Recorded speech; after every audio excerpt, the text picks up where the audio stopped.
క్రీస్తును కానీ క్రైస్తవ్యాన్ని కానీ అవమానించడానికి ఏ వ్యక్తికి అర్హత లేదండి.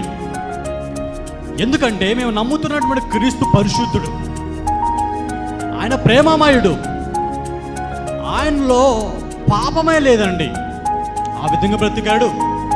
ఆ విధంగానే సంఘాన్ని కూడా, ఈ భూమి మీద ఉన్నటువంటి ప్రతి మనుషుని కూడా నాలాగా బ్రతకండి అయ్యా అని గొప్ప పాఠాలు నేర్పించాడు. నిజంగా వాస్తవంగా చెప్పాలంటే క్రీస్తు నమ్ముకున్నటువంటి వారు చాలా ప్రశాంతంగా ఉంటారు.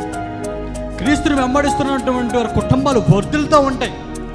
వాళ్ళు చాలా ఓర్పు కలిగి ఉంటారు, చాలా ఆనందం కలిగి ఉంటారు. కష్టాలు వచ్చినా నష్టాలు వచ్చినా వారు పడిపోయినా సరే నిలబడతా ఉంటారు, జ్ఞానం కలిగి ఉంటారు.